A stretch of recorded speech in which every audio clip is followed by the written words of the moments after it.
ठुलो पर्दा टिभी छ भने प्लिज सेयर गरिदिन्छु म बाबालाई भन्छु मलाई गोप्य रूपमा भन्नुलाई थ्याङ्क यू महानायक राजेश हमालले पहिलो पटक गीत गाएका छन्। उनको स्वरमा रहेको गीत मन बुढो भएनको भिडियो रिलिज गरिएको छ। बुधबार राजधानीमा एक कार्यक्रमको आयोजना गर्दै यो भिडियो रिलिज गरिएको हो। अब हामी तपाईलाई त्यो कार्यक्रमतर्फ लैजाँदैछौँ जहाँ राजेश हमालको उपस्थितिमा भिडियो रिलिज भएको थियो र सुन्छौँ राजेश हमालका रमाइला प्रसङ्गहरू।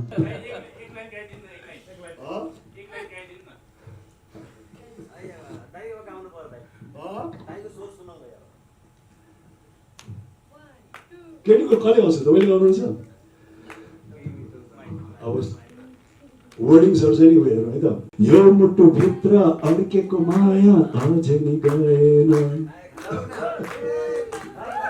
भर्खरै फुल्न लागेको फुललाई टिप्न चाहिँ नआउनु त्यहीबाट हेरी मुसुके हाँसी त्यो चित्त बुझाउनु ज्यान बुढो भइसक्यो राजै ज्यान बुढो भइसक्यो अब त फुर्ती नलाउनु धेरै उमेर गइसक्यो अब त फुर्ती नलाउनु धेरै उमेर गइसक्यो यसरी चाहिँ एकदमै स्वर मिलाएर गाएको चाहिँ मेरो यो पहिलो प्रयास हो। त्यसमा नि म साथै पृथक प्रयास पनि हो। तर यसको श्रेय चाहिँ नि म सम्पूर्ण देवेन्द्र पाण्डेजी जसले चाहिँ नि यसलाई एकदमै उहाँले आत्मविश्वास गर्नुभयो कि होइन उहाँले गाउन सक्नुहुन्छ उहाँलाई गाउँछु भनेर अनि त्यसमाथि पनि अब उहाँ अलिकति म्युजिक भिडियोहरूमा चाहिँ नि अलिकति बेग्लै टाइलले प्रस्तुत गरौँ विभिन्न कुराहरूमा चाहिँ नि एक्सपेरिमेन्ट गरौँ भन्ने किसिमकै विचार राख्नुहुन्छ र उहाँसँग मेरो 3-4वटा म्युजिक भिडियोको चाहिँ अनुभव पनि छ र अर्को श्रेय त दीपक शर्माजीलाई जान्छ किनकि उहाँहरूले मलाई गीत गाउने भन्ने बित्तिकै मेरो पहिलो उत्तर त के थियो भने मैले गीत गाउने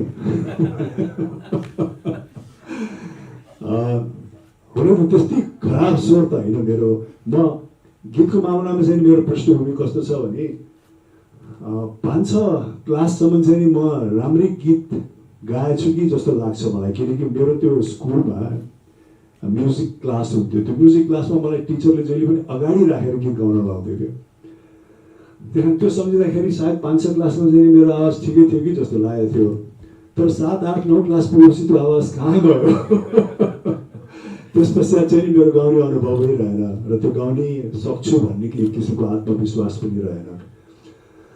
त्यहाँ दीपक शर्माजीलाई म धन्यवाद किन दिन चाहन्छु नि उहाँहरूले मेरो चाहिँ आत्मविश्वास बढाइदिनु भयो। उहाँहरूले भन्नुभयो कि होइन तपाईँले सक्नुहुन्छ भनेर मैले अलिअलि गुनगुनाइदिएँ अनि त्यसै भरमा उहाँले भन्नुभयो होइन सक्नुहुन्छ भनेर भन्नुभयो अनि मलाई पनि मेरो चाहिँ एकदम हौसला बढ्यो अनि त्यस पश्चात चाहिँ नि धेरै दिन मैले घरमा प्र्याक्टिस गरिरहेँ होइन उहाँहरूले भनेर घरमा प्र्याक्टिस गर्नुहोस् भनेर घरमा प्र्याक्टिस गरेँ रेकर्डिङ आफ्नै रेकर्डिङ गर्दै सुन्दै अनि त्यसपछि मलाई के लाग्यो भने होइन एकचोटि म स्टुडियोमा गएर गाउँदाखेरि कस्तो सुनिँदो आवाज कस्तो सुनिँदो रहेछ त भनेर एकचोटि स्टुडियोमा ट्राई गरौँ न भनेर मैले देवेन्द्रजी र दीपक शर्माजीलाई भने अनि उहाँहरूले अरेन्ज गर्नुभयो अनि अहिले भर्खर दीपक शर्माजीले पनि भन्नुभयो जुन दिन म प्र्याक्टिस गर्न भनेर गएको थिएँ स्टुडियोमा त्यही दिन उहाँले रेकर्डिङ गरिदिनु भयो अनि मलाई त विश्वास पनि लागेन मैले के सोचिरहेको थिएँ म प्र्याक्टिस गरिरहेको छु कि भनेर सोचिरहेको थिएँ अनि उहाँले हुन्छ भनेर भन्नुभयो अनि त्यही पनि मलाई विश्वास लाग्यो अनि मैले भने हेर्नुहोस् है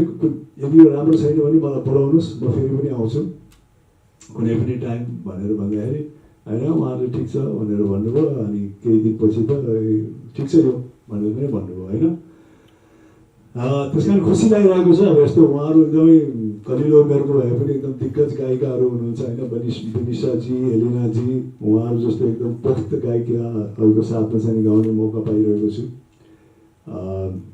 त्यसमा खुसी लागिरहेको छ होइन तपाईँहरूको स्वरमा स्वर मिलाउने मौका पाएँ मैले त्यसको लागि यहाँहरूलाई पनि धन्यवाद छ धेरै धेरै एकदमै खुसी लाग्यो एउटा नौलो अनुभव हो होइन अनि गीतको बोल पनि त्यस्तै छ अनि त्यो गीतको बोल मैले लिरिक्स सबै यसो हेर्दाखेरि मैले देवेन्द्र पाण्डेजीलाई अर्को के भनेको थिएँ भने ज्यान बुढो भइसक्यो अब त उमेर गइसक्यो भनिदिनु भएको छ उहाँले देवेन्द्रजी गयो त उमेर खिल्ली त उडाल्नु भइरहेको छैन यो भर्खरको 21 वर्षको कलिलो नौजवानलाई यस्तो गराएर त्यहाँ असाध्यै रमाइलो रह्यो र हिजो हामीले छायाङ्कन पनि गऱ्यौँ छानबिन गर्दा रेशमाजीसँग गऱ्यौँ अनि एक त मेरो मन बुढो भागै थिएन, रेशमाजीलाई देखेपछि झन् बुढो हुने कुरै भएन।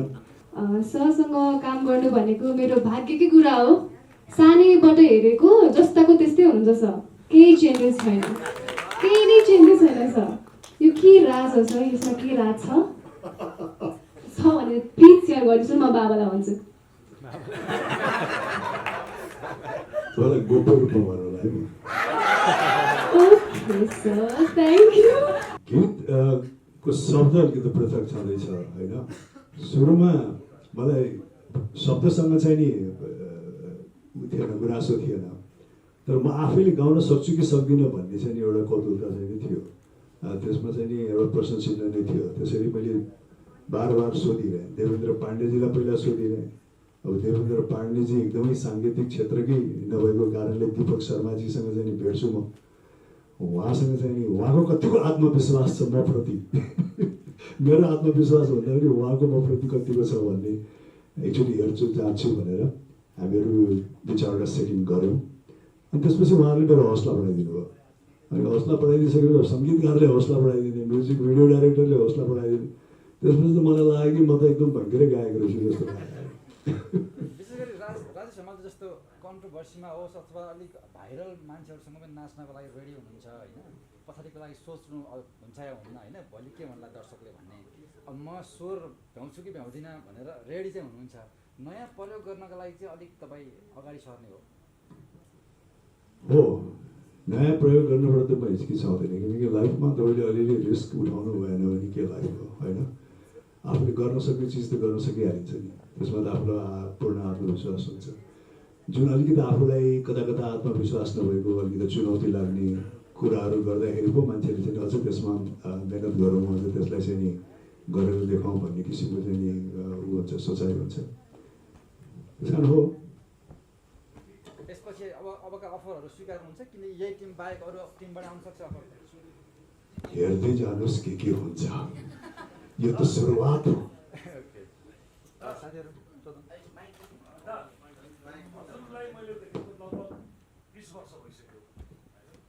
हजुरको मन चाहिँ बुढो कहिले हुने हो त्यो चाहिँ अलिकति क्लियर भनिदिनु। हजुर त अब महानायक, हजुरको मन चाहिँ कहिले बुढो हुन्छ भने? मैले हिजो यो पोस्टर राख्दाखेरि मेरो सोसल मन त आखिर मनै हो होइन, अनि मन चाहिँ बुढो हुँदैन। अनि एउटा महिलाले त चाहिँ विशेष के भन्नुभयो भने उहाँ करिब 60 वर्ष पुगिसक्नु भएको, पुग्नु भएको छ। उहाँले मलाई मेसेन्जरमा के भन्नुभयो भने म जवानी हुँदाखेरि, म 18, 19, 20 वर्ष हुँदाखेरि त यो 40, 50 वर्ष 60 वर्षको मान्छेहरू देख्दाखेरि यिनीहरूको त यिनीहरू धेरै बुढो भइसके, यिनीहरू हामी जस्तो तन्नेहरू हुन सक्दैनन् भन्ने लाग्थ्यो। अहिले म आफै 60 वर्ष पुगेर आएँ र तपाईँले भनेको कुरा त एकदम साँच्चै रहेछ, मन त बुढो हुँदै हुँदैन रहेछ। मलाई लागिरहेको छ अहिले मेरो मन बुढो भइरहेको छैन भनेर। त्यही नै हो, मान्छे एउटा उमेरमा पुगिसक्यो, उमेर त आफ्नो रफ्तारमा गइरहन्छ नि, त्यसलाई कसले रोक्न सक्छ होइन। तपाईँले पनि त्यही गर्नुहोस्, त्यही फर्मुला अप्नाउनुहोस् है मनोजी। तपाईँ पनि हेर्दाखेरि त यसो मभन्दा 2-3 वर्ष जेठै हुनुहुन्छ, तपाईँलाई पनि यो सूत्र चाहिन्छ।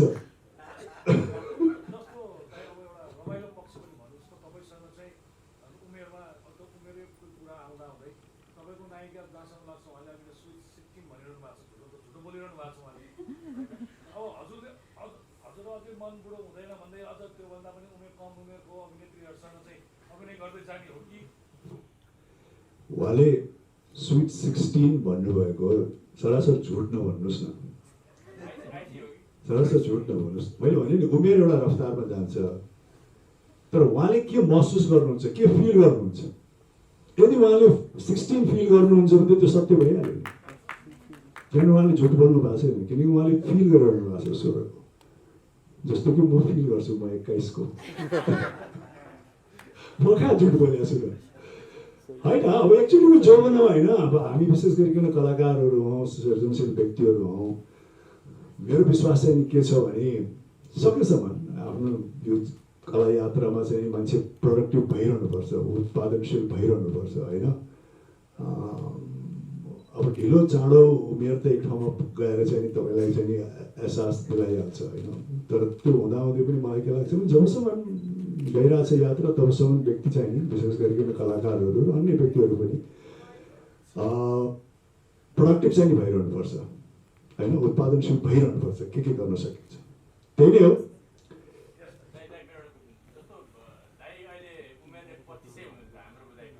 एक्काइस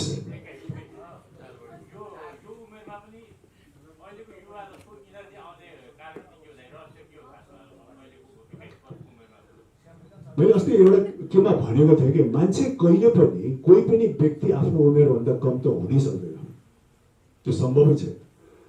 तर अत्याधिक मान्छेहरू 98-99% मान्छेहरू आफ्नो उमेरभन्दा बढी चाहिँ देखिन्छ।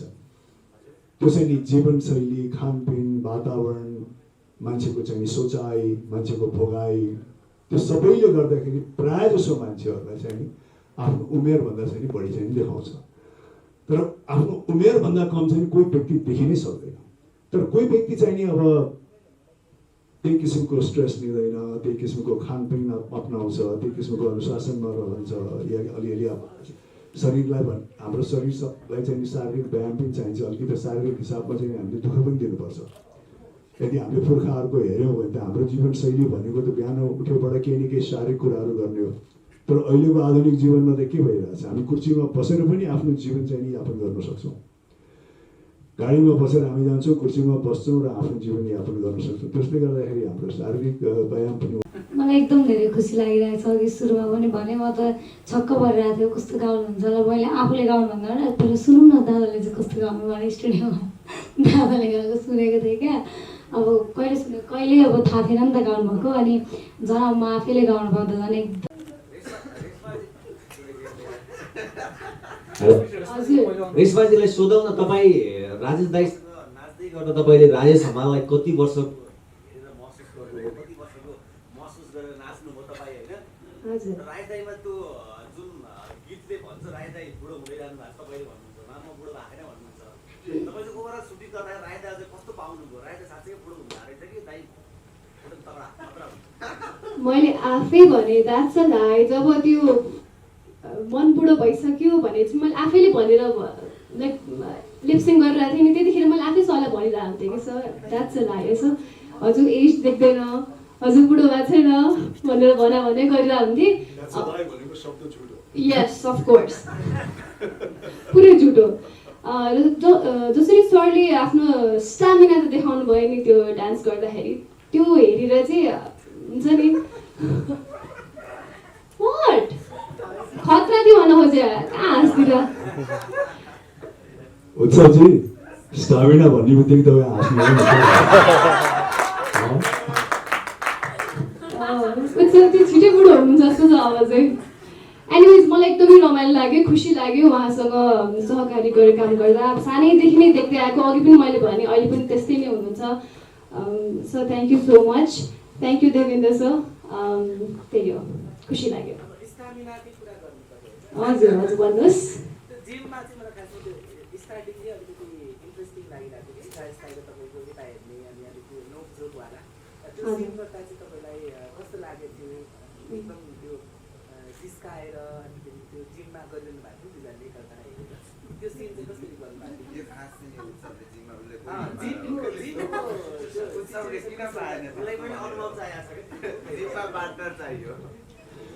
उहाँको प्रतिक्रिया पछि तपाईँको मनमा चाहिँ के हलचल भयो त्यो हेरेर त्यो पनि बताइदिनु भयो है।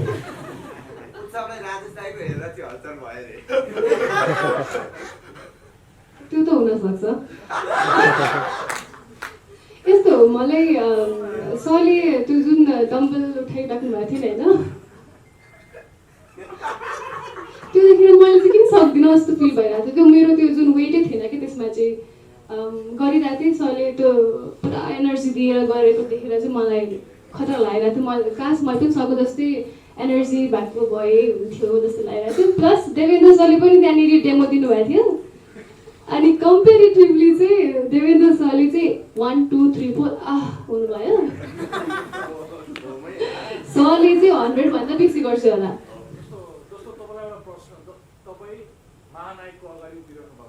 बसिरहेको छु अहिले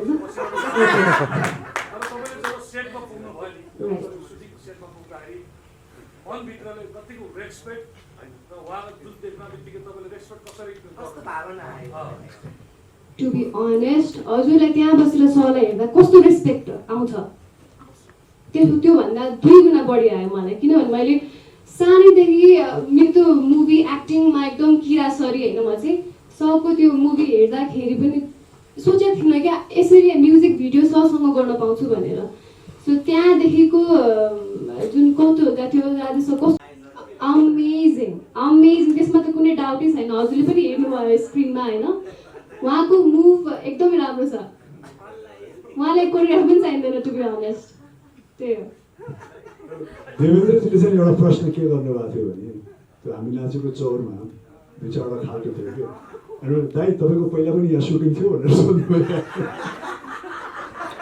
त्यो पुरै खाल्टो थियो क्या लिटरली अनि मैले पहिला पनि सुटिङ गरेँ हो भनेर भन्छ सरले अनि हामीले चाहिँ ए हो रहेछ खाल्टो त्यही भएर भएको रहेछ भनेर पत्ता लगाइहाल्यो राजेश दाइको बारेमा अब कति धेरै जोक्सहरू बन्छ अनि टिकटक ट्रोल्सहरू आइरहेको हुन्छ नि त तपाईँले के सुन्नु भएको थियो अथवा के सेयर गरिदिनु न कुनै एउटा जोक्स बारेमा त्यो ट्रोल्सहरू जोक्सहरू सुनेको के भन्न त नहुने हो होइन तर मैले एउटा मिम यस्तो राम्रो लागेको थियो होइन सरको मैले सरलाई नै फरवर्ड गरिदिएको थिएँ क्या त्यो मिम चाहिँ सरलाई याद त छैन होला सरको अदो मेसेजमै छ होला त्यो होइन रिक्वेस्टमै छ होला तर मलाई यस्तो खतरा लागेको थियो त्यो सरले त्यो पानी जमेको भएर पोखराको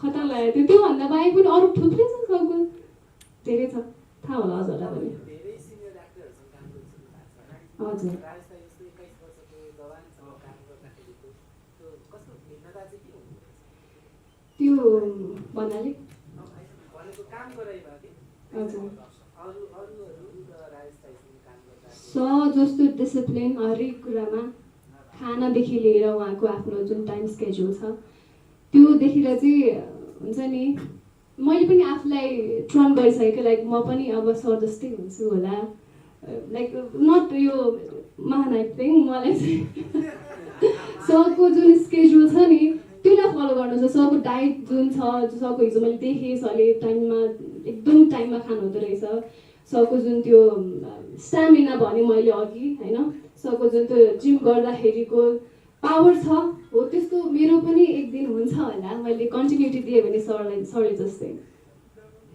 दिपकजीलाई एउटा मेरो प्रश्न जस्तो अब गीतमा रेशमाजीले नाच्नु भएको छ उहाँ एकजना हुनुहुन्छ गीत सुन्दाखेरि पनि एउटै गायिकाले गाएको होइन जस्तो लाग्यो दुईटै गायिका चाहिँ किन प्रयोग गरियो भन्नुहोस् यसमा चाहिँ कस्तो भएको भने सुरुमा चाहिँ हामीले बेन्साजीको डेमोमा गरेर अनि हामीले काम अगाडि बढाएको थियौँ होइन अनि गायकज्यूबाट पनि फेरि मलाई बेन्सा बहिनी पनि चाहियो एलिना हाम्रो जुन गीतको प्रोड्युसर भनौँ न होइन प्रोड्युसरबाट मलाई एलिना बहिनी र बेन्सा दुइटैको भोकललाई मिक्स गरेर डुएट गराइदिनु भन्ने के आएको भएको भएर मैले इमान्दारपूर्वक उहाँले भनेअनुसार डुएट बनाइदिएको डाइरेक्टर साहबको भिडियोमा दुईजना मोडल राखेको पनि हुनुहुन्छ दिपकजीलाई सोध्न चाहन्छु म दिपकजी जस्तो अलिकति यो गीत चाहिँ पुरानो गीतबाट पनि अलिकति प्रभावित भइहाल्छ सुन्दाखेरि हजुर अब त्यो गीतको नाम नलिउँ गीतको नाम लिनु भन्छु भने हामी भन्न पनि तयार छौँ हजुर किन त्यस्तो ट्र्याकमा भयो जस्तो अब गीतै कुरा गरिहाल्नु रोजीमा दाम छैनको अलिकति फ्लेभर आएको छ गीतमा त्यो चाहिँ किन खास मैले अहिले भर्खरै हजुरले भनेपछि मात्रै दिमागमा आयो त्यो नोटहरू चाहिँ 1-2टा नोटहरू लागिहाल्छ 6 बिट हो होइन यसको पनि 6 बिट हो ऊ पनि 6 बिट हो त्यो भइसकेपछि चाहिँ 7वटा सुरहरू 7वटा सुरमा चाहिँ 1-2टा नोटहरू चाहिँ अप एन्ड डाउन तलमाथि हुनु स्वाभाविक हो होइन अब गोजीमै दाम छैनसँग केही हदसम्म प्रभावित भएको भने त्यो सुपरहिट गीत हो त्यहाँ त्योबाट प्रभावित हुन पनि सक्छु म र त्यसमा केही कसैलाई त्यस्तो केही पर्न गयो भने चाहिँ म चाहन्छु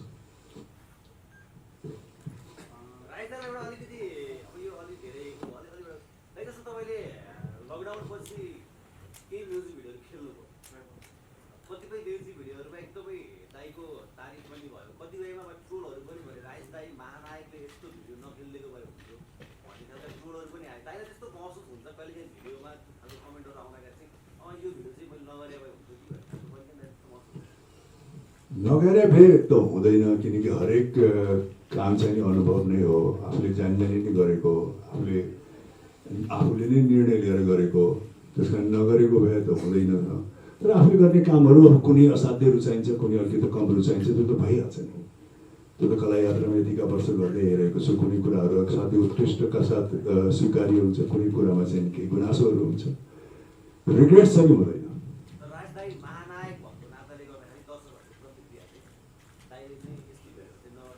अनि आफूले गर्ने कार्यहरूमा त गल्तीहरू या आफूले सोचे जस्तो नहुने त भइहाल्छ नि, होइन? पर्फेक्ट त कहाँ हुन्छ? आफूले एउटा सोचिन्छ यो होला भनेर त्यही किसिमको परिणाम हुँदैन। त्यसले गर्दाखेरि आफूलाई पनि दुःख लाग्छ। अनि त्यसबाट पाठ सिक्ने हो, अनि अगाडि गएर चाहिँ त्यस्तो किसिमको निर्णय नलिने प्रयास गर्ने हो, त्यही नै हो नि। फिल्ममा दीपक शर्मा जस्तो एउटा कन्फिडेन्ट ममा एकदमै आत्मविश्वास गर्ने सङ्गीतकार चाहियो मलाई। त्यस्तो सङ्गीतकार आइदिनु भयो भने चाहिँ म गाइदिन्छु, होइन दिपकजी?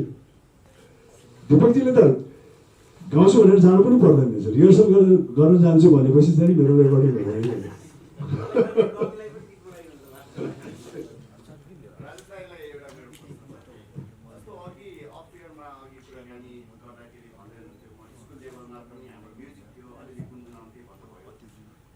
अहिले आएर तपाईँले चाहिँ गीत गाउनुभयो, बिचमा गाउने त्यस्तो चाहना तपाईँको भएन कि यही घुम्तीमा आएर चाहिँ तपाईँलाई भनौँ न गीतको प्रस्ताव आउनु र सँगसँगै जस्तो नेपाली गीत त भइ नै हाल्यो, त्यसभन्दा पनि हिस्ट्रीलाई हेर्ने हो भने बलिउडमा चाहिँ भनौँ न सलमान खानदेखि लिएर होइन तपाईँको आयुष्मान खुरानासम्म, त्यसपछि हलिउडमा हेर्ने हो भनेपछि विल स्मिथदेखि लिएर चिरसम्म उहाँले चाहिँ भनौँ अभिनय गरिसके पनि सिङ्गिङ क्षेत्रमा चाहिँ आफूलाई अब्बल ठहराइसकेका छन्। दाइको यो यात्रा कहाँसम्म पुग्ला, हामीले कहाँसम्म देख्न पाउँछौँ? होइन, मैले चलचित्र गर्दाखेरि पनि अब यस्तो एकदमै स्वर तानेर नगाए पनि, जस्तो हामी तिन भाइमा र अर्को के पाले दाईमा पनि र भगवान हामी सबैकोमा पनि गीतमा चाहिँ आफ्नो आवाज चाहिँ दिएको छु। तर आफ्नो आवाज एकदमै सुरिलो मिलाएर आवाज होइन कि एक किसिमको कविता वाचन जस्तो या संवाद जस्तो टाइपले गायिकासँग मिलेर त्यस्तो चाहिँ मैले गरेको छु, गर्दै नगरेको होइन। तर त्यही हो, म अब 6 क्लाससम्म चाहिँ एकदमै मलाई अलिक सम्झना छ, मान्छेहरूले यो राम्रै गाउँछ भने जस्तो लाग्थ्यो स्कुलमा या घरमा। तर 7, 8, 9, 10 क्लास पुगिसकेपछि कहाँ हराएको आयो। त्यसपछि मलाई त्यति आत्मविश्वास पनि भएन म गाउन सक्छु भन्ने। तर मनै हो, मनभित्र त्यो चाहना त किन हुँदैन अरे, गाउन पाए हुन्थ्यो, गाउन सक्छु कि म पनि भन्ने हो। गीत सङ्गीत हामी सबैलाई मनपर्छ नि, होइन? हामी गीत गाउन जाने पनि नजाने पनि, त्यो आत्मविश्वास भए पनि नभए पनि कुनै न कुनै समयमा, कुनै न कुनै ठाउँमा, कुनै न कसैलाई त हामी गीत गाइहालेका हुन्छौँ नि। स्वरै नभए पनि एकान्तमा बसेर आफै पनि त गीत गाइरहेको हुन्छ नि। त्यही कारण गीत गाउने इच्छा त भइहाल्छ। जो देवेन्द्र पाण्डे जीसँग र दीपक शर्मा जीसँग खुसी लाग्यो। दाइको जिन्दगीमा धेरै चिजहरू पुरा भए, अब गीत गाउने चाहना पनि पुरा हुँदै, अब दुईटा चिज मात्रै बाँकी रहेछ। एउटा डिरेक्टर बन्ने चाहना र तपाईँको जुन कुरा छ त्यो बाँकी रह्यो, अर्को बाउ बन्न बाँकी रह्यो। दुईटा चाहना चाहिँ दाइ, यी दुईटा कुरा चाहिँ कहिले पुरा हुन्छ? समय छ, मन बुढो भएको छैन, होइन? हतार के को लागि?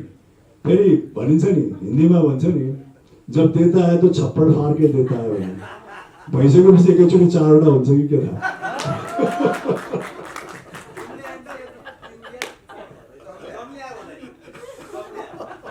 अरू केही स्ट्यामिना छ भन्ने त मलाई प्रुभ गरिदिइसक्नु भयो। अरू केही प्रश्नहरू छ यहाँको? जस्तो तपाईँ अभिनयबाट गायन अब निर्देशन गर्छु भन्नुभएको छ, अब यो गर्न पायो भने त्यो मन चाहिँ के छ तपाईँको? मलाई त कला लाइनमै चाहिँ केही गरिरहँ भन्ने नै लाग्छ। यो गर्न पाए त्यो गर्न पायो भन्दा पनि गरिरहँ, कला लाइनमा केही न केही गरिरहँ। सक्नुहुन्छ जस्तो लाग्छ गीत लेख्न चाहिँ कतिको नसक्ने होइन त्यो पनि। सङ्गीत भर्नभन्दा अलिक सजिलो जस्तो लाग्छ नि त गीत लेख्न, होइन? सङ्गीत भर्नभन्दा त सजिलो, मेरो लागि त सजिलो भइहाल्छ नि। सङ्गीत भर्न त म लेखेर त राख्नु भएको छ नि डायरी, के थाहा। Thank you so much. Thank you. पछाडि प्रश्न थियो? एउटा क्वेसन मलाई सोध्न मन लाग्यो लास्टमा। दाइले पछिल्लो समयमा फिल्ममा होस् या म्युजिक भिडियोमा होस् नयाँ जेनेरेसनसँग धेरै काम गर्नुहुन्छ। अहिलेको सत्यममा पनि अब पलजी हुनुभयो, धेरैजना मल्लिकाजी हुनुभयो तपाईँको कस्तो पाइरहनु भएको छ अहिलेको नयाँ जेनेरेसन गायिकाहरू पनि दुईजना नयाँ हुनुहुन्छ हरेक तपाईँको लागि कस्तो समग्रमा फिल्मको लागि म्युजिक भिडियो गीतमा कस्तो पाउनुहुन्छ नयाँ जेनेरेसन पुरानो जेनेरेसन एकदम म यही जेनेरेसनमा छु भने त म पनि यही जेनेरेसनको त हो नि। अब अहिले छु, काम गरिरहेको छु, उहाँहरू पनि हुनुहुन्छ। तर अझ फाइदा मलाई चाहिँ के छ भने मलाई पुरानो जेनेरेसनको पनि अनुभव छ, नयाँ जेनेरेसनको पनि अनुभव छ, अहिले पनि छु म यहाँ। त्यस्तो फरक छैन। अब सकर्मी कलाकार त हो, जस्तो उहाँसँग नाचेँ, उहाँ पनि कलाकारै हो, उहाँले जे कलाकारले गर्नुपर्ने हो त्यही गर्नुहुन्छ मसँग। आजभन्दा 20 वर्ष अगाडि पनि उहाँको ठाउँमा अर्को नायिका आउँदाखेरि उहाँले पनि कलाकारिता गर्ने हो मसँग। त्यस कारण हामी त आफ्नो कला नै पस्किने हो, त्यसमा फरकै हुँदैन। खुसी लागेको कुरा चाहिँ हाम्रो राई समाज सर्जन गाउन पाएर सानोदेखि हिँडेको अहिले मलाई छेउमा बसेर डर पनि लागिरहेछ अनि एकदम धेरै खुसी लागिरहेछ।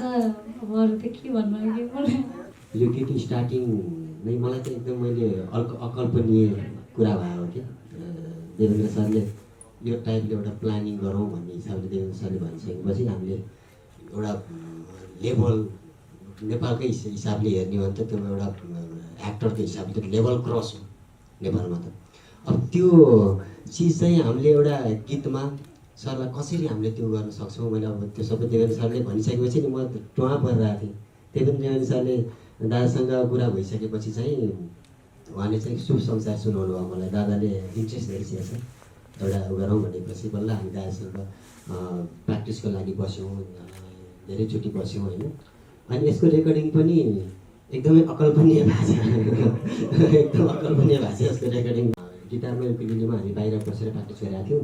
अनि अर्को सेकेन्डचोटिको प्र्याक्टिसमा चाहिँ मैले हामीले अफिसमै दादालाई रिक्वेस्ट गऱ्यौँ, दादा पनि अफिसमै अलिकति माइक स्पिकरसँगै प्र्याक्टिस गरौँ भन्ने हिसाबले अफिसमा हामी बस्यौँ। बस्दाखेरि मलाई त्यो दिन दादाको भोइस एकदम खुलेको जस्तो लाग्यो क्या, मलाई एकदम खुल्यो। दादाले पनि एकदमै आनन्द एकदम रिल्याक्स तरिकाले त्यहाँ उपस्थित भइसकेपछि चाहिँ आजै हामी स्टुडियो छिरौँ, आजै हामी ट्राई गरौँ भनेर मैले रिक्वेस्ट गरेँ। अनि हाम्रो साउन्ड इन्जिनियर नरेन्द्रजी उहाँले आफै मिक्सिङ पनि गर्नुभएको छ, एरेन्ज पनि उहाँले गर्नुभएको छ। एकखेप उठेर यसो उठिदिनुहोस् न नारायण सर, एकखेप उठिदिनुहोस् होइन। मेरो पर्खा मायालीदेखि लिएर हामी सँगै सहकारी छौँ। अनि उहाँलाई फोन गरिसकेपछि चाहिँ उहाँले ल अब दादा आउने भएपछि त म यहाँ अरू पनि एकछिन क्यान्सल गर्छु। त्यो दिन कृष्ण बराल सरको रेकर्डिङ थियो। कृष्ण 1 घन्टामा सरले सिद्ध्याउनु भएको गाह्रो। अनि त्यति बेला सरले चाहिँ पछि पनि मेरो पुगेन भने म आउँछु अझै 1-2 फेरि अझै पनि गर्न चाहन्छु म त्यस्तो भयो भने भनेर भनिसकेको थियो। तर हामीले मिलाउने क्रममा चाहिँ त्यो हामीलाई नै ल अब यो चाहिँ मजाले हुन्छ यति भइसकेपछि भनिसकेपछि दादा हामीले ल हुन्छ भन्यो। त्यसपछि गायिकाजीहरूलाई बोलाइयो, गायिकाजीहरूले पनि मिठो गाइदिनु भएको छ। कुनै ट्विस्टमा कुनै ट्विस्टमा चाहिँ हाम्रो जुन आज यो भेला समारोहमा हामी जसरी यहाँ जमघट गराउने एउटा अवसर, त्यो एउटा ब्याक पुस्तक छ। त्यो ब्याक पुस्तकमा चाहिँ हाम्रो गायक सुभाष पुरीजी हुनुहुन्छ, यहाँ अहिले उपस्थित हुनुहुन्न, बाहिर हुनुहुन्छ। उहाँलाई चाहिँ कुनै चिजमा सुभाष सरले नै के गर्नुभयो भने मलाई राई समाज सरसँग अलिकति भयो नि जोड दिनुहोस् भन्ने आग्रहले पनि हामीले त्यो अलिकति थोरै केही पार्टहरू चाहिँ जोइन गरेर जोडेका छौँ होइन। त्यसरी काम गऱ्यौँ, तर असाध्यै मजा आयो, एकदमै रमाइलो भयो काम गर्ने क्रममा पनि। अनि अब अरू बाँकी त भिडियोको लागि त देवेन्द्र सरले त्यो पनि अकल्पनीय छ, भिडियो पनि सबै चिज अकल्पनीय हुँदै हुँदै हामी आजसम्म आएको छौँ। यो अवसरको लागि सम्पूर्ण टिमलाई म एकदमै धन्यवाद दिन चाहन्छु। त्यो भन्दा पनि अझ यो हाम्रो यो टिममा चाहिँ अझ सुगन्ध हुनको लागि रेशमाजी जोडिनु भएको छ। एकदमै म थ्याङ्क यू सो मच रेशमाजी, सम्पूर्ण हजुरहरू आइदिनु भयो, धन्यवाद दिन चाहन्छु। धन्यवाद। त्यो चाहिँ महानायकज्यूलाई गाउन दिने भन्दा चाहिँ मलाई पनि कता डर पनि लागिरहेको थियो, के भन्दै हुनुहुन्छ भनेर भएको थियो। म यो कुरा चाहिँ दादालाई एकचोटि सोध्छु, अनि दादाले यदि मान्नुभयो भने चाहिँ त्यसपछि हामी अगाडि बढाउँला भन्ने कुरा भयो। त्यसपछि उहाँले एउटा यस्तो कस्तो खाले गर्ने त भन्ने कुरा चाहिँ त्यसपछि दिपक सरसँग कुरा भयो होइन सर। त्यसपछि दादाहरूले सुन्दाखेरि गीतले एकदम राम्रो एउटा छनक देखायो। त्यसपछि हामी अगाडि बढ्यौँ। गीतमा जसरी गीत गर्दा चाहिँ एक दिनमै गीत सके जस्तै हामीले पनि छोटो समयमा चाहिँ हिजो सुटिङ गऱ्यौँ र आज हामीले भिडियो तयार गरेर हजुरमा देखाउँदैछौँ। त्यो किन हतारमा गर्नु पऱ्यो भनेर हजुरलाई मन लागिरहेको पनि होला, दादाको कार्यव्यस्तताले गर्दाखेरि हामीले यो गर्नु परेको। यता यो हेरेर माया गरेर र कमेन्ट गरिदिनु हुन हार्दिक अनुरोध गर्छु। यो टिमसँग जोडिने सम्पूर्ण क्यामेरा पर्सनदेखि लिएर प्रोडक्सनदेखि लिएर सम्पूर्ण मेरो टिमलाई म यहाँ सम्झिन चाहेको छु। सबैलाई हार्दिक धन्यवाद छ। आशा छ पहिला जस्तै गरी माया गरेर र पहिला जस्तै गरी गीत चलाउनुलाई हजुरले सहयोग गर्नुभएको छ, यसमा पनि हजुरको सहयोग अत्याधिक रहनेछ भन्ने मलाई लागेको छ। हार्दिक धन्यवाद।